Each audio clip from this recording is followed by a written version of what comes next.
Now, I said that I was going to get specific, and let me do so, because I said I want to help to try to find whatever it is that is the opposite of a public intellectual.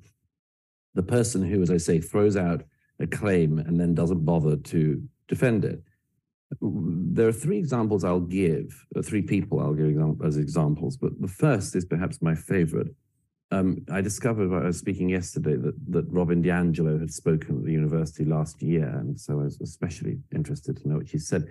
Robin DiAngelo is the author of a book called White Fragility that was sold by the hundreds of thousands, he says enviously, but it was unbelievable, the piles of this book that were in every bookshop in America. A White Fragility was, I submit, a sort of bomb-throwing exercise by DiAngelo, but one that has had extraordinary consequences on the public discourse in America. She wrote a second book, came out last year, called Nice Racism. It's a very, very bizarre book, which, among other things, makes the claim that there has been no progress in racial relations in America from 1950 until now, which is all the data shows that's flat out wrong. But this is the sort of thing she does. Now, but I wanted to give an example because she very, very, very rarely gives herself up for interview. And she never, ever debates. She will not debate in public, anyone. Countless attempts to try to persuade her to do so, and she just won't do it. I'll give an example of why I think that might be. She did do an interview in 2018 for Christian Amanpour's show. It wasn't actually Amanpour who was interviewing her. It was Michelle Martin, distinguished black female journalist, who interviewed Robin DiAngelo and was clearly struck by the oddity and extremism of some of DiAngelo's claims. And doing her job as an interviewer, Martin quoted a part of DiAngelo's work where DiAngelo had said that white people find racism, quote, exciting and enjoy, quote, indulging in it. So Martin said to DiAngelo, why do you say that? You're a scholar. Where's your data? What makes you say that? These are all very good questions. This is DiAngelo's answer, quote, there is a kind of glee in the white collective when black bodies are punished. I'm still getting over what an extraordinary thing that is to say. What a horrible thing it is to say. And and it's just important for everyone who studies rhetoric, the sheer bizarreness of being thrown an extraordinary claim that you have been making in public, being asked for the evidence for it, and in response, making a more extraordinary and impossible to prove claim. But that was Robin DiAngelo. As I say, I submit that she almost certainly doesn't put herself up for public debate because she couldn't survive public debate, because any American could say to her, evidence for my own life, every bit of data that's available. But as I say, the impact of her work has been very considerable. There's two other people I wanted to mention quickly. One is Nicole Hannah-Jones, who weirdly enough started attacking me on social media today. But Nicole Hannah-Jones is the author of the 1619 Project. And I do a critique of that project in this book, partly because I say, again, there are very extraordinary claims being thrown out in this project, which if it hadn't got the imprint of the New York Times, I think wouldn't have got the attention it has now had. The 1619 Project makes repeated assertions which it cannot prove. Let me give a quick example. Hannah-Jones and her colleagues say, well, we have so many historians involved. Actually, a lot of the people they gave the work to were, for instance, sociologists. I apologize if there are any sociologists here. But they give the job of damning capitalism to a sociology professor of very little repute, it has to be said, who writes a chapter in the 1619 Project saying that when an American worker sits down at their office desk today, if you can imagine an American worker going into an office anymore, when an American worker goes into their office and sits down at their computer, they are engaging in a system of recording and thinking that has a direct link to the plantation system. His evidence for this is a book that he cites that doesn't say what he has just said that it says. And he simply says, well, there was a system of recording, accurate recording on plantations. And that is the sort of thing that's still going on in American offices. Okay. Well, the second bit is true. It's true that systems that are accurate are likely to survive better than ones that are entirely made up. But this claim, of course, entirely ignores, first of all, the fact that the plantation system was obviously a sort of horrible feudal system. And secondly, that the kind of record keeping he's talking about goes back to ancient Babylon. It's an extraordinary claim to make. But as I say, it's become a very normal thing. You want to do over capitalism? You want to say that for the free market system's awful? Best way to do it is to get a sociologist to find a way to say that it's racist, and then job done. And that's a considerable amount of what the 1619 Project has done. It just, what Douglas is actually pointing out is the cowardice that exists on the far left and the left in general. Most of them do not want to engage in any type of constructive dialogue. They do not want to involve in any kind of a discussion or debate the substance of the debate. They want to basically throw their incendiary bombs, their verbal assaults, literally, onto people or onto corporations or onto entities, whatever's out there in the public or even the private sphere. And they throw these from a long distance away so that when the explosion occurs, they're far away from it. And if in defense, somebody tries to bring up the fact that this verbal incendiary was tossed, well, they crawl back into their cave and they basically shout out, racist, bigot, that's prejudiced, you're a blank phobe. And that's how they're able to sort of squash or at least try to minimize the rebuttal that will be coming their way. It's just like the incendiary remarks that are made. It was like when Barack Obama was president. If you criticize him, the left said, it's because you're racist. You criticize a policy of his, you're racist, you're bigoted. And it's a very effective tool to shut some people down. It really, really is. To shut them down. Because most people are then get afraid of what's going to come after them, whether it's on social media, whether it's from, the drive-by networks, right?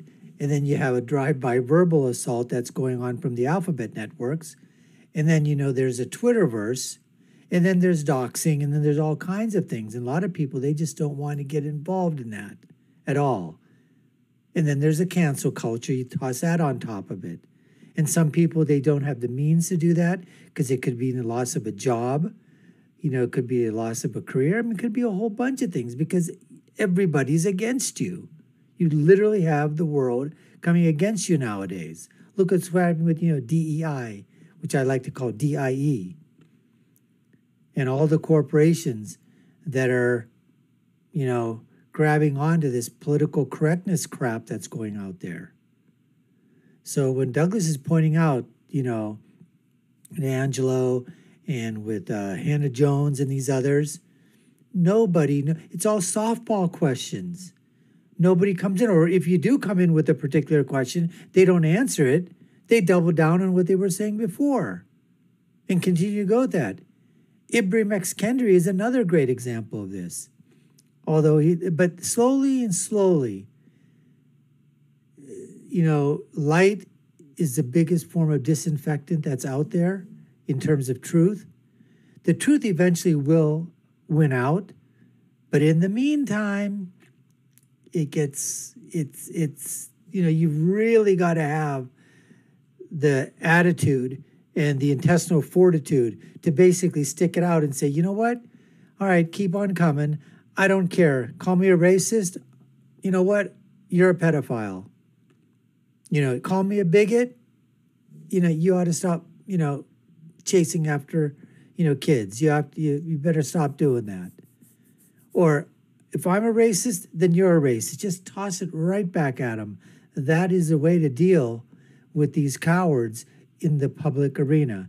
Anyways, folks, you're watching the Dr. Nasir Shaikh Show, and it's Douglas Murray giving a talk at the University of North Carolina. I'm giving my political prescription from my political perspective. What happens when Douglas Murray sits down for a speech and starts talking about free speech and the cowardice of the left, because they're not like the past intellectuals that would stand up and would debate and would, tackle these issues and verbally spar with each other and walk away from it still friends. Doesn't happen anymore. Anyways, let's get to more of the debate. More of Douglas Murray's speech right now. I repeat, because there's a pattern here, the authors will not debate in public. The originators of the project refuse to debate historians. They occasionally will say, well, I'm not a historian myself, and I don't want to debate with this. The truth is that if you put any of the authors of the 1619 project up against an American historian like Gene Yarborough, Alan Gelzer, they wouldn't survive the discussion, because these scholars would say, I'm sorry, what you're saying is just inaccurate, untrue. Let me give a third example, because it's a particularly egregious one, and it has to do with, as I say, Jefferson, who I spent a significant amount of this week thinking about. Ibram X. Kendi wrote another very, very best-selling book a few years ago called How to Be an Anti-Racist, which had enormous impact. Was one of the most widely cited books in people's workplaces when people started passing around, lists of books that you had to read to make yourself a better person. This book almost always featured on such lists alongside D'Angelo's. Now, I read the book because I have this very old-fashioned notion that you should read books if you're going to criticize them. A habit that I can assure you is not ever shared by my critics. But I can tell you also, any writers or would-be writers around here, never pretend you've read a book to the author if you haven't read it. The author knows immediately. I can assure you, when I was on the other side of it, I thought, oh, I'll never do that again. Something in the eye is very hard to define. But anyway, I actually did read Ibram X. Kendi's book, and I thought it was interesting. But the main thing I thought was extraordinary about it was, again, a set of extraordinary assertions are thrown out and then not backed up by evidence. D'Angelo, for instance, refers, any of you who are scholars of Hume will know that in the work of David Hume, the great Scottish Enlightenment philosopher, there is one footnote in one of his essays which all Hume scholars are deeply embarrassed by, don't know what to do with, acknowledges there, is undoubtedly racist, and is strange, among other things, because it goes against all of the rest of Hume's thought. Kendi only refers to this when he refers to Hume in his work, as if all of Hume is this footnote, and as if he has discovered it in a nightly reading of the collected works of David Hume. And he goes on to make the same attack on Thomas Jefferson as he's just done on David Hume, and this is how he does it. He says, I'm quoting Kendi directly, he says, Thomas Jefferson was at fault because, quote, Thomas Jefferson never made the anti-racist declaration. Now, first of all, the anti-racist declaration is a declaration written by Ibram X. Kendi in 2019. It is not Thomas Jefferson's fault that he failed to make the anti-racist declaration demanded of people in 2019 by Ibram X. Kendi. It's a historical fallacy. It's like saying, why are there no cell phones in movies about the 18th century? Well, the iPhone wasn't there then. It's the most basic sort of historical fallacy to fall into. Anyhow, he says Thomas Jefferson never made the anti-racist declaration. And he then goes on to quote Jefferson saying, as an evidence of Jefferson's racism, he quotes Jefferson saying, it would be hazardous to affirm that the racial groups are equal. Now, what he doesn't do, and of course, when I read this, I thought this is such a strange quote. I'll look up where he's got it from. Kendi's got it from a book about racism and the founding fathers. So first of all, again, he has not been reading through the collected letters of Thomas Jefferson and just stumbled upon it. He is quoting a book about racism. He almost certainly hasn't actually gone and even done the basic thing that the students among you will know you should do, which is you go to the source. You just go to the source. On this occasion, the source is a letter that Thomas Jefferson wrote to the Marquis de Chastellux in 1785. The Marquis was a friend of his from France, obviously, and it's a very interesting letter, it turns out, and says exactly the opposite of what Kennedy suggests that the letter says. And I'll quote to you what exactly it is that Jefferson says in this letter. He's musing about an issue, and this is why it's so important to get history right. He's musing about an issue which in his day was unresolved. And for people who are interested in the history of ideas, it's a fascinating one. In Jefferson's day, there was a lively debate among philosophers and others about so-called monogenesis and polygenesis. This was a debate about whether or not the races, which everyone knew by then that there were these different races that existed, of course, they knew that there were different races, but nobody knew if all the races were related or not, or if they had different origins. And this, so the monogenesis argument was actually everyone is from the same origins, and the polygenesis was no, we must be from different origins. Now, the interesting thing about this, by the way, is it's fascinating for people studying, as I say, the way in which people tried to get to truths historically. The polygenesis people had all sorts of troubles on their hands. I mean, among others, if you read some literature on them, they're in such a mess. For instance, they have to work out if there's a white Adam and Eve, it must mean there's a black Adam and Eve, and a Native American Adam and Eve, and a Chinese Adam and Eve, and then that means there's got to be lots of Edens. And how did that work? Why didn't the Bible tell us? They get into a terrible mess over this. Anyhow, the point is that this was an unresolved question. It really wasn't solved until the 19th century. So again, it's not Jefferson's fault that he's still in this position of thinking these things over. But this is what he says to his friend in 1785. He says, I believe the Indian, which means a Native American, he says, I believe the Indian to be in body and mind equal to the white man. I have supposed the black man in his present state might not be so, but it would be hazardous to affirm that, equally cultivated for a few generations, he would not become so. Now, that's a very interesting passing remark in a letter of Thomas Jefferson's to a friend. He's saying, I don't know, because we don't have the evidence in front of us, but it seems to me that if you give everybody the same opportunities, we come out the same. Now, that seems obvious to us in the 2020s. It was so far from obvious in the 1780s. And I just found it absolutely extraordinary that Kennedy was doing a drive-by shooting on Thomas Jefferson's reputation, using a letter that actually speaks pretty well of Jefferson. But, as I repeat, this seems to me to be a pattern in our time, and one that all of you who are students are going to have to find a way to address. The pattern of people not being willing to contest ideas. And I mention this because it gets to an absolutely central thing of the Western tradition of free thought, free inquiry, and free speech, and that's this.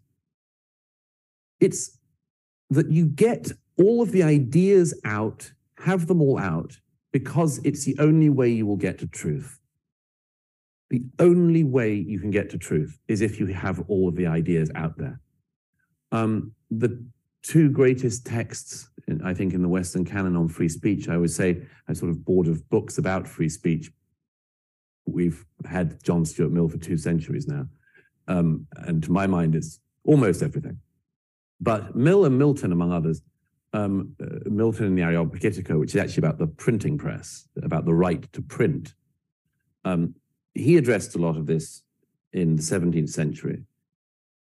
John Stuart Mill in the 19th century addresses the same issues in his wonderful On Liberty, which if any students who are interested in this and haven't read, I much urge you to read, just because apart from anything else, Mill's prose is just beautiful.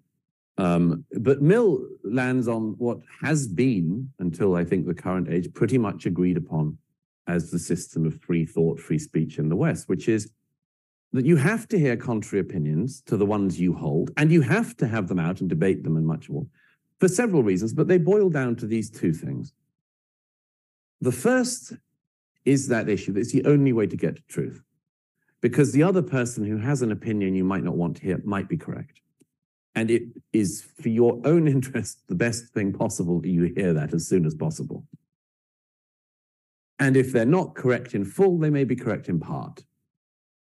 But the second defense of Mill's of free speech, in a way, is even more important, which is he says that the person who is wrong must be heard, and the most harm it can do you is that you will know your own argument better.